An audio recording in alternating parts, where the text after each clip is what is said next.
Yeah, there's a lot going on. I just finished my Substack for the week and led it off with a long take on kind of the trials of the German automakers now that Donald Trump wants to swat them over the head with a 25% tariff. Um, and we'll talk a little bit about that. But two is just back from China and the Beijing Auto Show and some other adventures. And I think a lot of our episode is going to be about what two learned on his spring vacation in China. Right, your vacation. Right. Yeah, Well, my welcome back. annual Welcome back. pilgrimage. Your annual Thanks, pilgrimage. Joe. Yeah, welcome back.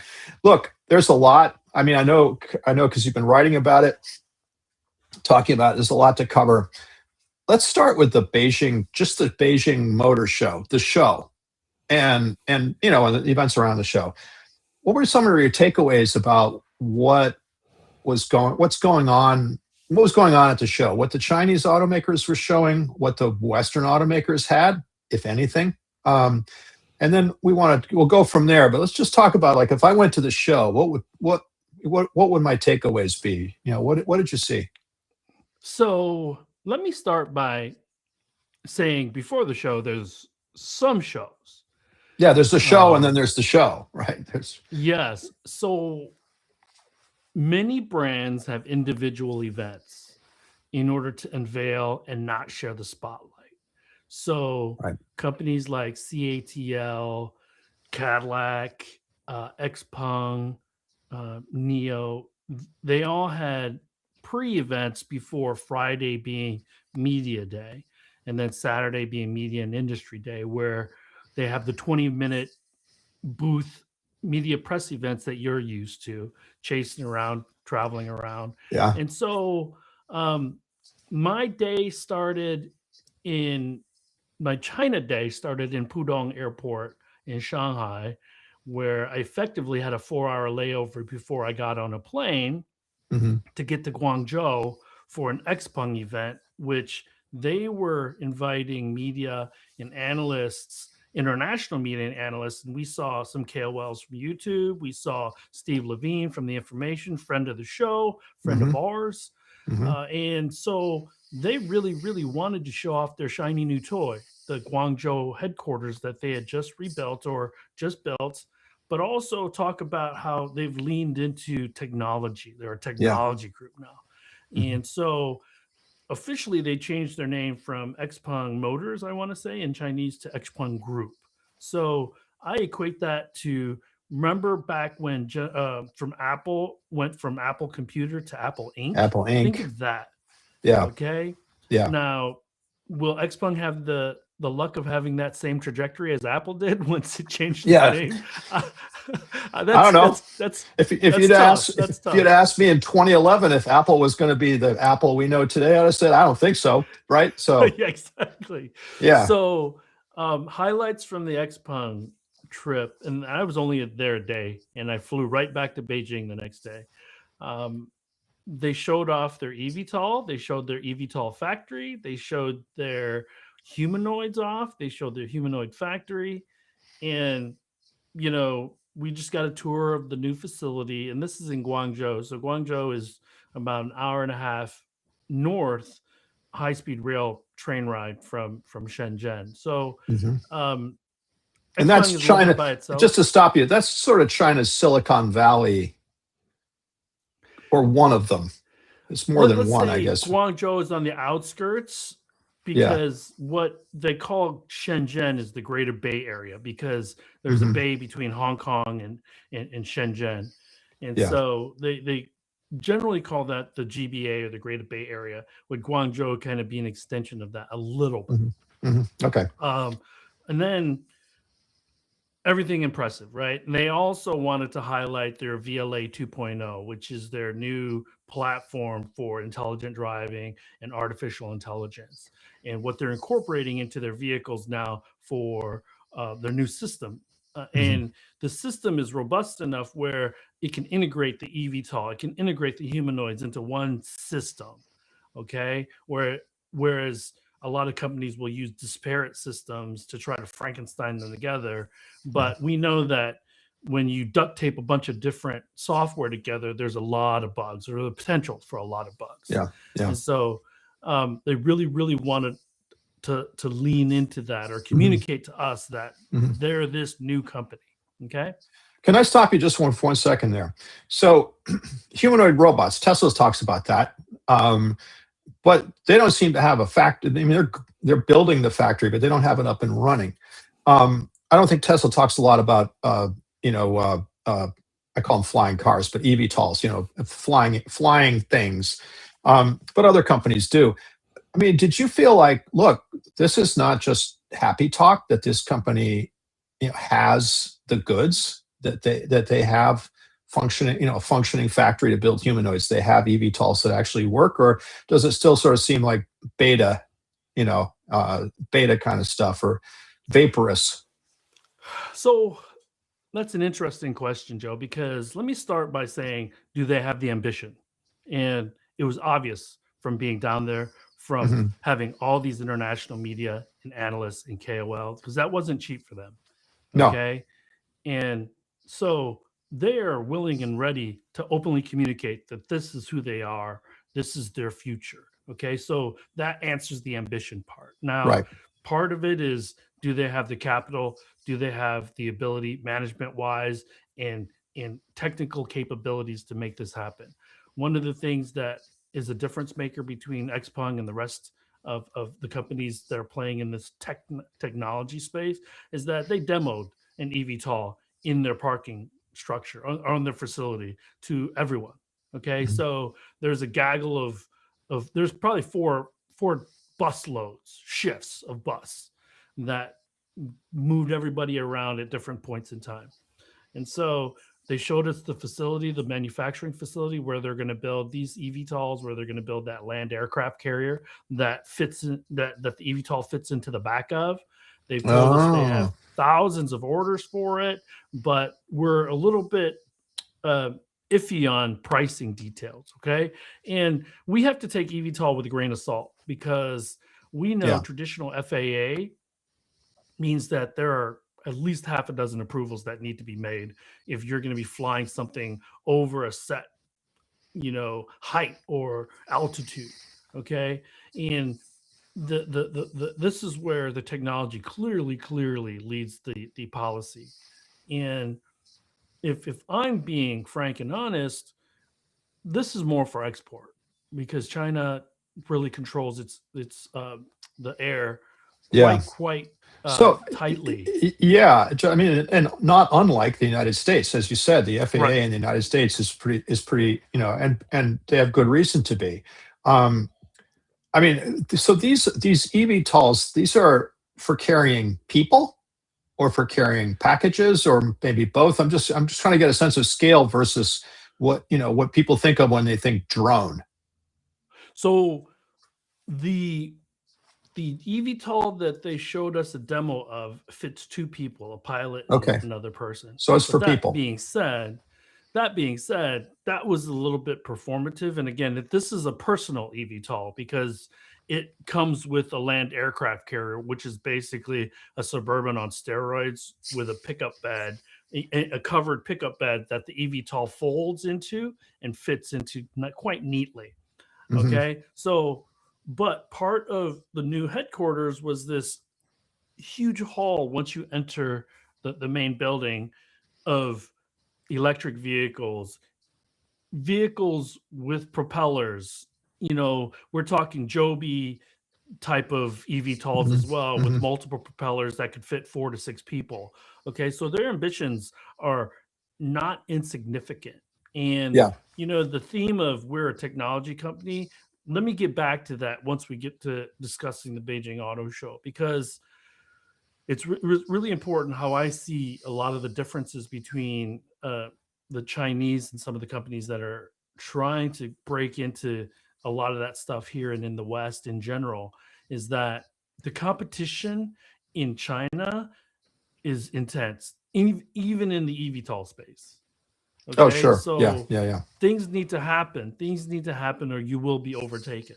And we always have to remember that there are 3 companies specifically that are traded in the US, one of them being XPeng. So it makes some sense for XPeng to want Western audiences to know what it's doing. Yeah, they Okay, need the 'cause I capital, would or they want the capital. They want the exactly. capital. Yeah. I would argue that a disproportionate share of their valuation or their market cap is owned by Western investors. Okay. And so it's really, really important, even if they don't do business currently in the United States, that they communicate what their strategy is to Western investors. Okay. And so, really impressive. Now, I'm with you. There are some head scratchers, like how do you make this all work together? Is there an Uber style app that Xpeng has that Xpeng services can either deliver me food, deliver me goods, deliver me via eVTOL, or deliver me via Cybercab, an Xpeng version, because they also talked about launching a Cybercab. Okay, so again, Xpeng is really, really, really communicating a broad ambitions across different form factors of transportation and mobility. And underpinning a lot of that stuff is going to be the software, the VLA platform, Right. but also the silicon that they're designing, the Turing silicon that they're likely going to sell some of them to, or at least the IP, to Volkswagen in China, because Volkswagen owns 5% of Xpeng. And so they're generating revenue, and we'll get back to that a little bit, because Volkswagen is licensing a platform from Xpeng to build their latest, newest EREV and battery electric So vehicles let's that were let's shown hold at Beijing Auto. let's hold that talk, because I do want to get you to talk about specifically the German automakers' relationships with China and the challenges they have there. But let's go to Beijing, and let's talk about kind of what you saw at the show, and then maybe we'll segue into some of the other issues like the Germans. Okay, so let me frame this now, because Beijing used to be the smaller of the two shows. Let's call them the Yeah. twins. When Shanghai. I was going to those shows, Shanghai was the big boss, and Beijing was fun to go to Beijing, but it wasn't. You didn't get a sense that everyone was like going full out in Beijing. But something's changed. Anyway, go ahead. What did you see? So, first of all, Beijing historically has been smaller. The convention center is smaller, but this year, over the last 2 years, Beijing decided, okay, yes, that convention center is smaller, so we're going to build another convention center right next to it. And they used both convention centers this year. And so there was a total, it went from 9 to 17 halls. Oh my God. Okay. And I'm getting tired just thinking about it. Yeah. Oh man. Go ahead. You were at the Detroit Auto Show, so I had to write this out. There's 380 square meters of space, floor space, versus 68,000 in Detroit. There were 1.28 million visitors this year over 10 days versus 275 in Detroit over 11. So 1.2. Yeah, 1.2 plus million. 1.2 plus million in Beijing. 200,000 in Detroit, capital of the U.S. auto industry. Yeah. Okay. Mm-hmm. There were 1,400 cars on display. 1,451 cars on display. 181 debuts, 71 concepts. There were 500 cars on display in Detroit. Okay. There were 219 press conferences. So it's not just the OEMs, it's the tier ones too. Oh yeah, it's and the tech companies, yeah. And BYD and Chery had entire halls to themselves.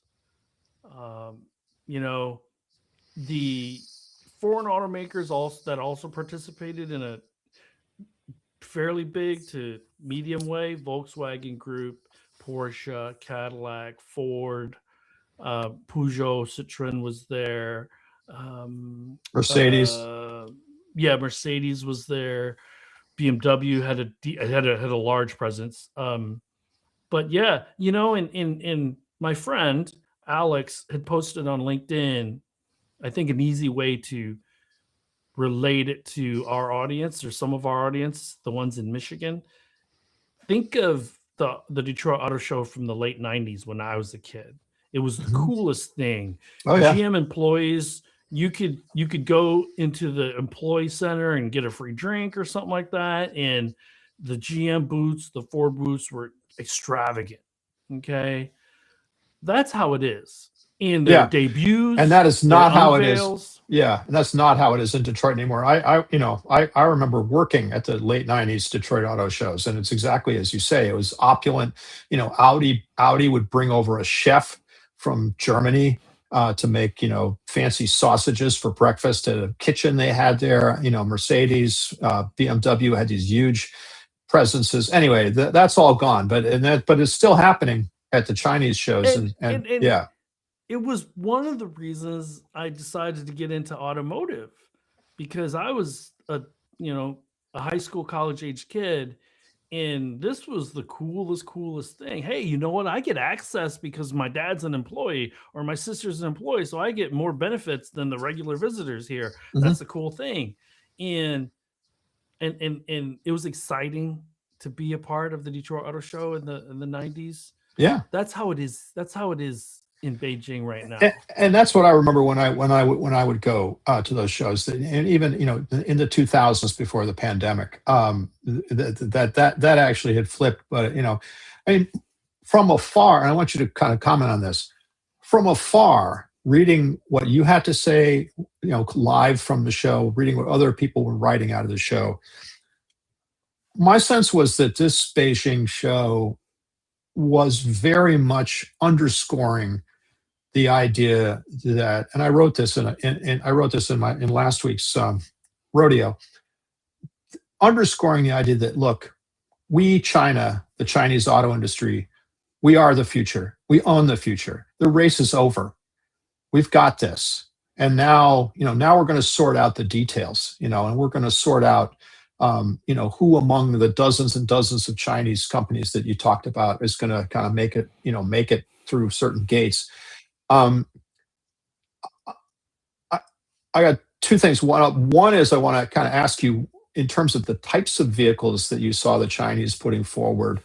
Talk about that, because it seemed to me that there's two tracks going on in the Chinese business right now. I mean, not an electric versus combustion. Again, I think that's pretty well settled. We know the future is electric, connected, smart tech. But on the one hand, you hear a lot about cheap, amazingly cheap Chinese cars. But on the other hand, I got the sense that the Chinese companies, or at least a number of them, were putting forward these pretty substantial, like 3-row US-sized SUVs. And I wanted to talk about that, because it does seem like there was kind of a message here. Like, if you just think we're cheap, tiny cars that have batteries, you're not getting it. Talk about that. Oh man, Joe. As someone so I don't know if my garage would fit one, but more importantly, my wife wouldn't want to drive it because it's so big. I'm a big fan of Tahoes. Do I think the interiors are kind of analog? Yes, I do. Do they need to be updated? Yes, they do. But you look at the Escalade IQ EV, it's a massive car. And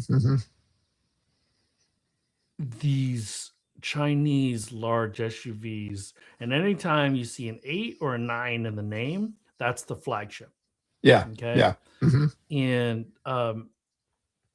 I had alluded to this a few months ago that some of these vehicles are huge. I had compared the size of a Neo ES9 to a Chevy Tahoe, height, width, length, almost the exact same. Okay. Now multiply that by a dozen, 14, 15 cars. Okay. There's even a Wuling, which is the SAIC GM joint venture, that Really? is a 3-row, $24,000 SUV. And Huawei is the supplier of the technology. Ooh, interesting. So that vehicle is called the Hualing S. Okay, so Google that when you get a chance. For the audience, if you get an opportunity, the Wuling Xinguang L, the Neo ES9, the Ito M9, the Li Auto L9 Livis, which is and to your point, there is the inexpensive, high value, low priced, large SUVs now, and there are the premium, because what they're realizing is that this involution, this price war, is just tearing them up from a mass market standpoint. So they're trying to grab some margin on the more premium side. Okay. Yeah. But again, because of the intense competition that always seems to be in place in China, they know that they can't get sales if they price at 110,000 US dollars. There's just no way. No. And so I'm talking levels of luxury that you wouldn't, that you'd be hard pressed to not see on a Rolls Royce. So Okay. this seems like a good, perfect segue to what I wanted to get you to talk about. The German luxury brands, and several of them, I think BMW reports tomorrow, but Mercedes, Porsche, Volkswagen, Audi, the German automakers have reported their Q1 results, and they're not great. The financial results globally, not great. U.S. sales under massive threat from Trump, because he's having a tantrum again about the Germans and German politically, and he's threatening 25% tariffs. But let's set that aside for the moment and talk about what the German brands look like now in China, because what you just told me about these SUVs and these luxury premium type vehicles tells me, or suggests to me, that if you're Audi, right, and you were used to being the Chinese party boss man's car of choice, and feasting on that franchise for however many years, it seems like, one, that party's over politically, but two, that in terms of the product, if you're a German auto company trying to sell a premium SUV, premium sedan, you're in trouble in China, because these competing vehicles are out there. I mean, what do you think about where they are? And because it seems like that's a really important kind of development for the industry as a whole. So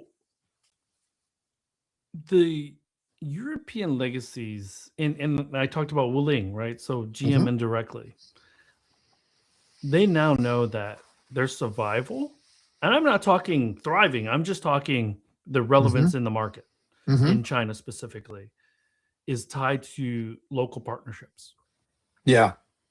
They cannot go it alone. You can look at Cariad for Volkswagen, who is reorged. I think it's a 5-year-old organization. I think it's reorged 5 or 6 times. Okay? Yeah, I've lost track, but yes, I'm aware. Yeah. And so I went to the Volkswagen brand booth specifically to look at the new vehicles that they're launching. So one of the vehicles is the ID Era 9. It's a US style large SUV. And Mercedes is struggling because they're kind of the odd man out. They don't have a local partner for a lot of things. BMW is pinning its hope on Neue Klasse. They're kind of redo of a redo, but they're still pricing it pretty high because they want to. If you talk to Porsche, if you talk to these guys, they all want to protect margin, which means that sales volume is going down the tubes. Double-digit declines, as far as I can tell. Yeah. And just year over year. And forget about going back 2 or 3 years. If you do that, right, it's substantial decline. So a prime example, and for those of you that are wondering, there's a sales leader for premium, the Neo ES8. Okay, it's about the size of, let's say, a Tahoe, maybe a little bit shorter. Okay, and it starts at $55,000.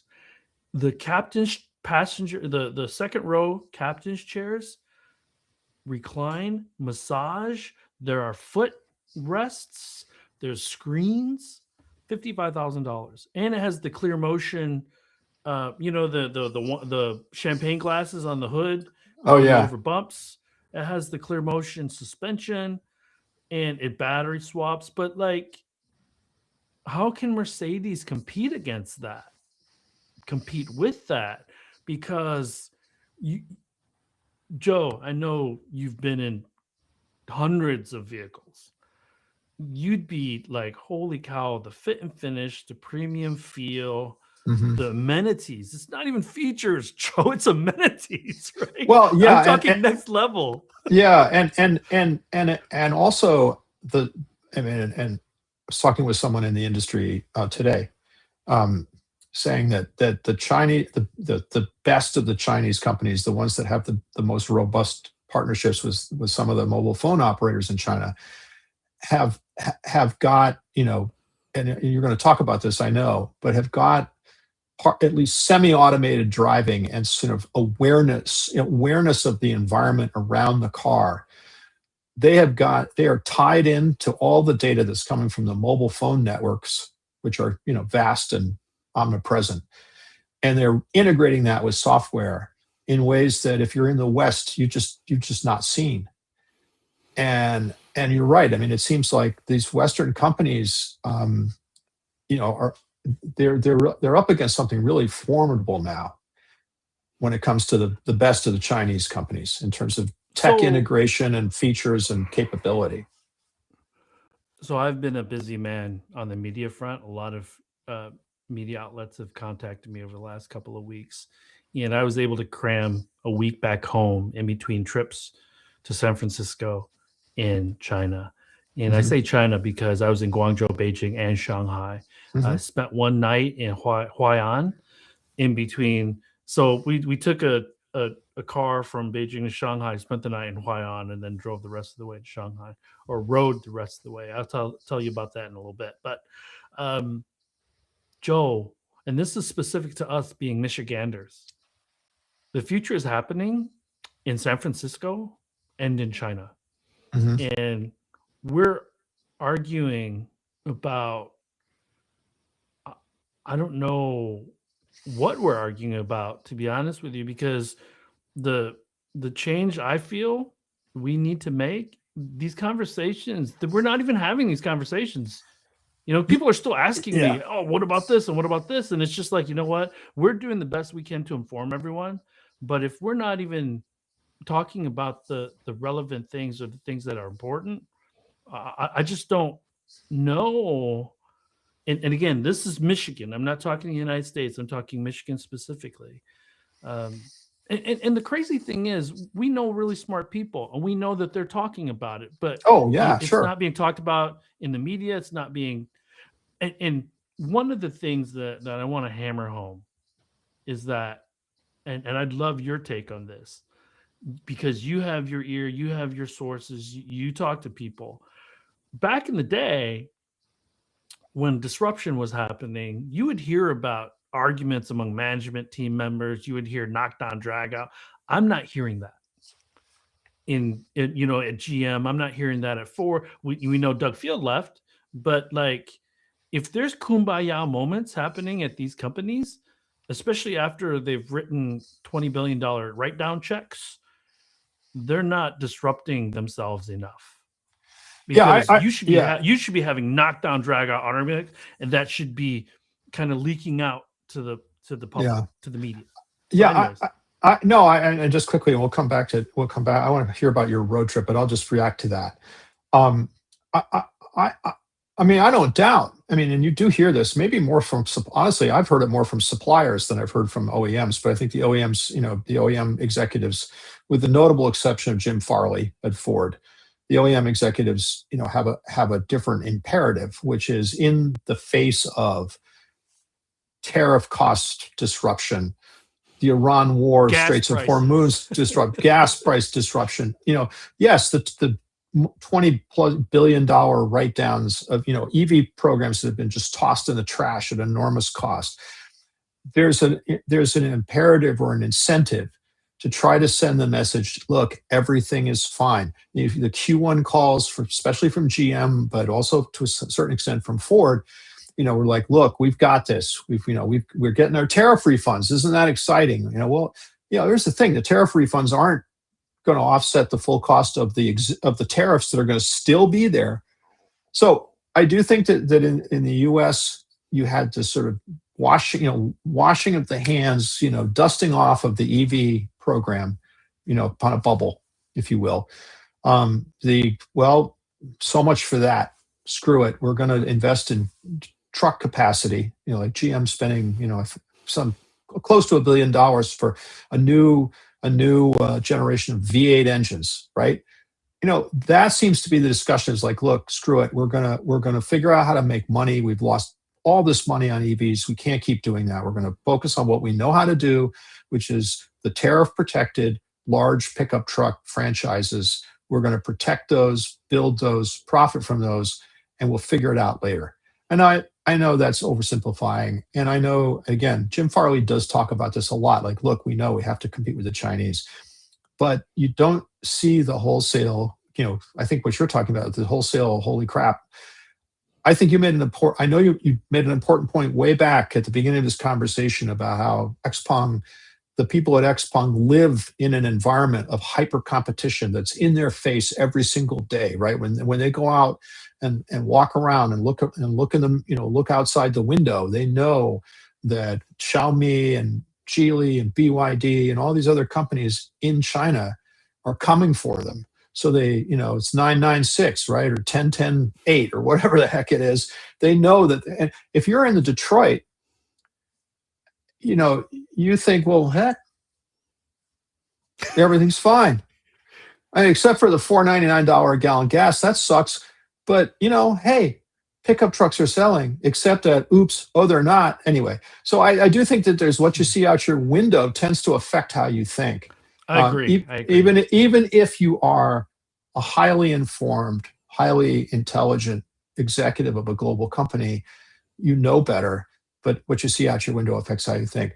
All right, enough of that detour, because now, and this again, although this is kind of relevant to the discussion, or is relevant to the discussion, you tell me more about this drive you took. It was a Neo, right? It was a Li Auto. Li Auto, pardon me. Tell me about this drive you took, because I saw some video you posted that could gotten you arrested here in the United States.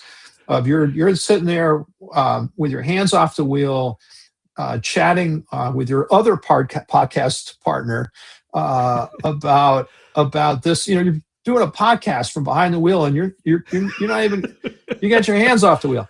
So talk about this. I'm paying attention though, Joe. Well, sure you are. Yeah, of course you are. Say that directly into the camera. But seriously, talk about that, because we've in this country, it seems like FSD, the jury is kind of out yet. I know that a lot of Tesla people would say, no, the jury's not out, but it's still not 100% there. There was just a month or so ago, the regulators at the NTSB had some really harsh words for Ford's Blue Cruise, hands-off system. What did you experience in China? What was it like? So let me double click on a point you made just before, okay? Because we're talking about sales and things like that and the competition. Lei Jun, who's the CEO of Xiaomi, a billionaire, Li Ben, who's the CEO of NIO, a billionaire, and He Xiaopeng. So Lei Jun, he used his intelligent driving and live streamed it himself. Mm-hmm.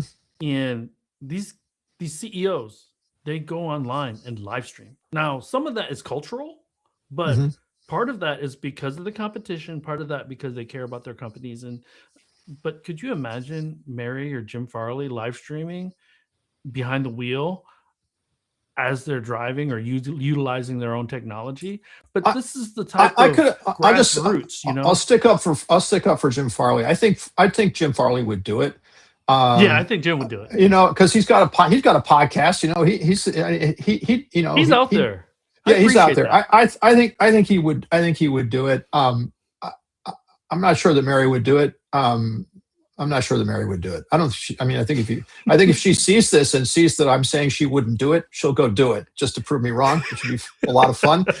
But yeah, but I hear you. Yeah, and look, and the other thing, just quickly, I mean, these CEOs in China, the people you refer to, these are people in what, their 40s? Yeah. Yeah, Late 40s. I mean, yeah. So, I mean, part of that is, as you say, is they come generational from and culture, and they came from that world. Technology. Yeah, they came from that world. So, but anyway, go ahead. So these guys are out there, promoting this themselves. Yeah. So they're, on Chinese social, they're super active. But let's go back to the Li Auto. So Lei and I, who again is the co-host of China EVs and More podcast, my other one, he and I for 3 years now have borrowed a Chinese electric vehicle and used its current iteration of intelligent driving level 2+ to drive us. Year 1 was from Beijing to Shenzhen over 3 days in a Xpeng G9, which was their large SUV at the time. Year 2 last year was in a Neo ET5 Touring, so the small sedan station wagon version of it. And we only did battery swapping, but we used our NOP and leveled for about over 90% of the miles. And then this year was a Li Auto i6. So Li Auto started in the business selling EREVs, or extended range electric vehicles. This is a battery electric. And Li Auto started in the battery electric game with a vehicle called the Mega, which is, it's a huge vehicle that looks a bit like a wedge. Okay. And the technology that's packed in it is really, really amazing. But then now they have 3 SUVs, or they have 3 electric vehicles, or BEVs, an i6 and an i8. So we took the smaller version, and we don't get paid. We've not signed any contracts to obligate us to say certain things. This is because we have great relationships. They let us borrow the cars. I mean, there are waivers that if we get into accidents, we're responsible. Yeah, it's your problem. Yeah, nothing. But that's but this is standard auto stuff. I mean, they do this with journalists all the time. So it's nothing more than the usual thing. To your point, Joe, for about an hour and a half, we recorded our podcast while it was driving us down the G2 highway from Beijing to Shanghai. And so, just for frame of reference, we had an iPhone suction cup to the ceiling or the roof that was looking at the back of our heads and out the window. And then we had an Osmo Pocket 3 suction cup to the front windshield looking at both of us. We're going to be dropping that in the next couple of days. I'm in the process of getting it edited. But and it's uncut for the hour that we're on the road. It's uncut, and I cut between the 2 shots of us talking and then of the road. The highlights. So Li Auto is newish to the battery electric game. They have charging stations that they're installing up and down the major thoroughfares of China. And the most major thoroughfare is the Beijing to Shanghai. Okay. Sure. Think of that as like an I-75. Okay. Yeah. We stopped 200 kilometers, 300 kilometers in to recharge because we picked up the vehicle. It wasn't fully charged. And they have 5C. So in order to explain what C is, 1C is the car fully charges in 60 minutes. Okay. 2C is the car fully charges in 30 minutes. 3C is the car fully charges in 20 minutes. So you understand now. 4C is 15 minutes. So you don't have to know the size of the battery. You just say 4C, charging 5C, time, whatever. So we stopped at a 5C charger, and currently Tesla superchargers in the United States can hit up to maybe 300. Okay. But it's not a consistent 300. It'll get to 300 and then it'll slow down quite significantly over the curve. Okay. Yeah. When we pulled in, we specifically looked for a 4C charger or a 5C charger. Okay. I see. So we Okay. found one, and it's differentiated because it's gold versus the silver that the other chargers are. And Like that. So anyways, That's a nice touch. Yeah. We were 16% and charged. We went to it was a rest stop effectively, and I got some food. Lay forgot something, so he went to grab it in the car after we had already plugged in for a few minutes because we did a bio break, and I'm like, oh, we have time. I'm just gonna get something to eat. And so Lay comes back after he grabs his tea bottle from the car, and he's like, oh, I pulled the car up. And I'm like, what? He's like, oh, it was done by the time I walked back to the car. Wow. So I turned it off and parked it. And I had just sat down because I bought my food. Yeah. It couldn't have been more than 12 or 14 minutes. So that's effectively gas station parity, right? That's pretty much I felt gas rushed station to eat. Yeah, you're right. Rushed. It's even worse. Yeah. You're like, damn, I just bought this that's food. The irony. Yeah. That's pretty impressive. So Joe, it got to 420 kilowatts. It was pulling 420 kilowatts. And I bring that up because both BYD and CATL said that's too slow. So BYD has a 10C charger. And CATL now is rolling out a 12C charger. Yeah, so it's but okay, so and one, back to the point about what you see out your window affects your competitive clock speed, right? There's that. Mm-hmm. Two, and I said this just a minute ago, but I want to double down on it. One of the things, and look, I'm bored. This is something almost everybody looks at EVs says, but I think it's a super salient. One of the big inhibitors to EV adoption is charging time, right? I have done the thing of sitting out in some godforsaken parking lot, with the only food options being, this is in West Michigan, the only food options being a Dunkin' Donuts or some gas station that said they had chicken.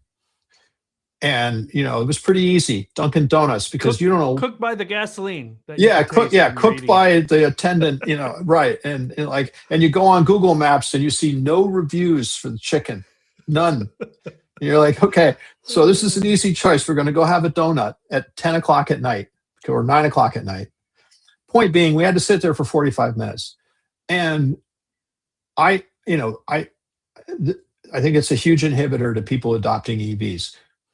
If Chinese companies and Chinese battery makers, Chinese automakers are now putting on the market, in the marketplace for real, vehicles that do what you just described, which is basically, refueling time parity, with pretty much not quite equivalent range, but good enough, right? I mean, 300, 400 kilometers, right? Something like, or more. I think this car was more 600 yeah, 600. So 600. So like 300 miles. So 300 and change. 300 miles ish. Miles. Yeah. Which you're going to stop anyway, right? Because biology is biology, and the older you get, the more that becomes apparent. But if the Chinese auto companies are erasing charge time inequality, charge time, achieved charge time fueling parity, they've effectively achieved range parity. Now, two of the biggest inhibitors to mass market EV adoption are gone. I mean, there may be some others. Maybe you just don't like an EV. Maybe like me, you tow a trailer. That's a whole different podcast. We don't have to go there. But the point is, for most people who aren't towing a trailer, you fix those two things, and that's what's happened, right? I mean, you see that happening in China. I mean, what's the EV share in China? 60+% now, something like that? Yeah, it's well over 50. Yeah. The thing that I want to stress as well, Joe, because you summarized it very well, is that these companies are still not resting on their laurels, whether it's because of the domestic competition. I'd mentioned earlier that CATL had a little private event, and it was at the Mandarin Oriental called the Mobar. And there's a deck that overlooked the Forbidden City. Beautiful, beautiful, beautiful deck. And Steve Levine was there. Henry Sanderson from Volt Rush. He used to work at Benchmark Minerals. He was there. A few other analysts and journalists. And there was 3 or 4 executives. And Chatham House rules. Lay had asked one of the executives. He's like, "How much faster?" Meaning how much faster do you need to make charging? And we all, after he said this, we all just openly laughed. He said, "What is your requirement?" Well, yeah, it's a great question. Honestly, my requirement would be, I don't want to feel like the darn car is going to blow up. Right. I mean, there are some laws of physics issues that get into this, right? You got, Sure. Heat and so on. I mean, I don't want you to violate the laws of physics. If you get it under 10 minutes, I'm in. I mean, when I go to a gas station with my, incredibly archaic Jeep Grand Cherokee, the more you talk about China, the more my vehicle feels like complete, pterodactyl. When I go to a gas station with the Grand Cherokee and I have to stand there, with the gas pump, right? I'm not supposed to walk away, and I don't, because I know you're not supposed to. I'm sitting there for 5-6 minutes to fill up the tank from, less than a quarter. And then, I gotta take my bio break, and I gotta go, get a cup of coffee or, whatever terrible thing I got on the roller grill inside the gas station or whatever. That's a 10-minute process, right? I could make it faster if I wanted to, but really it's at least 10 minutes. And if I'm at a Buc-ee's, it's even more. You get it under 10 minutes and I have no more complaints. I'm not sitting there griping about, I got to go park my butt in some cheesy, gas station chicken shop for 45 minutes, staring at the wall. No, 10 minutes, I'm in. That's all I need. And I think what's really important is that potentially the downside to what you're talking about is that this hyper competition, maybe it does reduce the quality and reliability over a long period of time of these battery packs. We'll know over a number of years, but the other thing too is that one of the unique situations for us as Michiganders is that it gets really cold in the wintertime. BYD at their booth had a chamber with a car in it, a guy dressed as an Eskimo, like head to toe. It was -30. And an example of that was he had a pitcher of hot water and he threw it into the air, it turned into little ice particles. So he charged his vehicle and you just saw this thing just fly. And I have to emphasize the fact that the BYDs and CATLs have really pulled in EV adoption by decades. And I'm talking into the emerging markets, not the mature markets, into the emerging markets. Now, with the BYD, they also have plug-in hybrids. So people talk about, well, BEVs can't do this, BEVs can't do that. You know what? BYD doesn't care. We have these flavors. Let's say a hybrid. And if people if Western audiences want to argue about the EREV stuff, well, they need to argue with Dodge then. They need to argue with F-150 and Ford, because that's where they're moving to. Okay, so this is not the Chinese technology only works in China. No, everyone else is also adopting it. No, you're right. And we're going to kind of wrap us up here as we're getting close to an hour. But that's another thing. I mean, and maybe this is kind of a vibe under the surface thing as opposed to an explicit thing. But one of the other messages I got from the Beijing show, and again from things you said when you were there and other people wrote, was that Right. The idea that the Chinese automakers are doing all of this just for the Chinese market, that's out the window. I mean, they're absolutely doing it for export markets. And I mean, first of all, exports are where their growth is right now, right, as opposed to the domestic market. But the other thing, and I just have come, and let me double click on that real quick. yeah, And BYD's 8 months of sales losses in the China market. in China, So- yeah, their growth is in China. entirely So- outside, right? And you see EV sales going up in Europe. This is the thing that, I mean, I think a lot of people read what U.S. or U.S./Anglophone media, online media, print media, if there's any of that left, had to say about all these vehicles that you've just been talking about. Anybody who cares about transportation or cars or is interested in cars knows what's going on. When anybody in the United States knows what's going on, it's not some secret.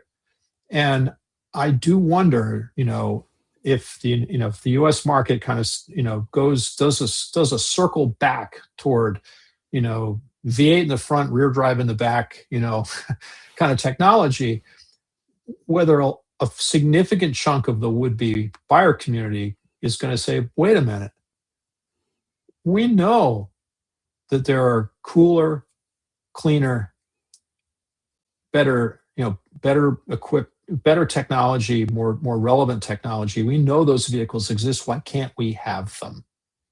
Or, hey, I'm an American who does not make $120,000 or more, or $150,000 a year. I make 50. I need a vehicle I can afford. Wait a minute, I know they're there. They're out. I can, if I live in Detroit, they're in Canada. If I live in El Paso, I see them in Mexico. Why can't we have that? So I just wonder, and it does seem like the Chinese automakers are, all the stuff they did for you, the parties, the show and tell, they know where you live. They know who your audience is. They know who my audience is. They're like, keep talking. It's not like they're just doing it for themselves.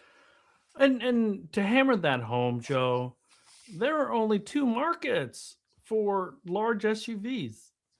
That's right, and we're one of them. And so, and here's an anecdote. I fly home on Friday, get home at noon. 4 hours later, I'm in a car driving to Indianapolis with my son to his lacrosse tournament.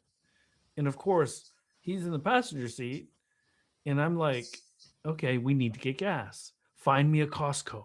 So now the challenge is on the gas side too, because we want affordable gas. And right, it's not absolutely. like we could have stopped at any gas station, so there's equivalent challenges on the ICE side now with gas prices going so high. And I want to emphasize that. And then, the last thing is that I with Slotkin and Moreno talking about restricting Chinese vehicles, I don't know how that's going to go. Okay. But I don't either. if that succeeds, what now? Yeah. It can't be, that's it. Because that seals the fate of the U.S. automakers to becoming regional players and losing their global status. Yeah. Because there needs to be something else after that. Yeah. I agree with that. And I root I would argue that I can root my opinion in history. When the U.S. automakers in the 1980s convinced Ronald Reagan to impose quotas on Japanese cars because they were getting clobbered by fuel efficient Japanese cars in an environment of energy volatility, they, not entirely, but to a considerable degree, took a great big deep breath and rested secure in the knowledge that they call them the VRAs, the voluntary export restraint, voluntary restraint agreement, would shelter them from Toyota and Honda. And we all know how that story turned out, right? There was no sheltering. And in the 1990s, there was a reckoning, and then or later on, there were more reckonings to come. You might argue there's still a reckoning going on because Toyota keeps investing. But the idea that you're going to keep a better product out of the hands of the American consumer by saying you can't have that has a bad history. It's a bad history. It doesn't work. What's more un-American than that? Right. We want right, and yeah, that's the problem. And there's an economist or a public intellectual thinker with the Brookings Institution, Clifford Winston, wrote a very long piece in the New York Times. I cited it in last week's, not this most recent, but the last week's High Speed Rodeo. Wrote a very long piece basically saying, vehicles, new vehicles are unaffordable to, working and average income American families. That is wrong. I'm paraphrasing what he said, but this is, I think, a fair gist of what he said. That is wrong. And, and if American companies or Western companies won't, deliver clean, affordable transportation, and by that he means affordable electric vehicles, then we should let the Chinese companies come and sell their vehicles here so that, people can have affordable, safe, reliable transportation. Now, he's one guy, but they billboarded his opinion and his view in the New York Times, which is, the daily Bible of the East Coast establishment. So, I think you're going to see more of that. And I think, back to what you saw in Beijing, the fact that they're building these US-sized SUVs, I don't think that's some accident, right? That's just some brain fart they had at Li Auto or NIO. They know what they're doing. They know what they're doing. Let me end on this note. Speaking to some insiders, BYD is set to complete homologation for the Canada market before the end of this year, and Geely right around the corner, beginning of next. And so you're already starting to see M plates of Chinese vehicles in Canada, because I don't want to say bombarded, but I get direct messages on X and all these other social media websites. Hey, man, check this out. Have you seen this? Right. I think it's great. Because I'm just an advocate for affordable transportation, clean energy preferably. But, you and I know we're torn a little bit because we are from Michigan. A lot of people, really good friends of ours are likely going to be affected negatively because of Chinese entry into the United States. But, there's, you can be an analyst of what is or should happen in the market. And then I still put a, different hat on as a resident of Southeast Michigan and say, boy, I sure hope that doesn't turn out that way. It wouldn't be good for the people, people I know, wouldn't be good for our communities. So yeah, that's tough. Let's hope we get it right. I feel like we haven't even really scratched the surface, because I was at the auto show for 2 days. I try to avoid the public days because now there's kids and families and I can't get around. And so 20,000 steps each day. Had my own party. And in Beijing, the after party, it was a great turnout. Companies like BYD, Ito, Cadillac had people there. The Economist was there. CNBC was there. So we'll have another one in Shanghai next year, even bigger and better. And Joe, maybe you'll come. Yeah, well, I think it's, let's put it this way. I mean, I knew this, but now I really feel this way. If I can get myself back to a Chinese auto show, I'm gonna put that on my list. Oh, we can arrange that. We can make that work. I'm sure I can arrange. I think we can make that work. Anyways, all right. Hey, this was a great summary, but I think we'll be talking about this show or outcome from the show throughout the rest of this year. Yeah, I agree. Yeah, I think it's a start, not a finish. And welcome back. Thanks for doing most of the talking this week. And everyone, we will see you in a couple of weeks. Thanks. Bye. Thanks.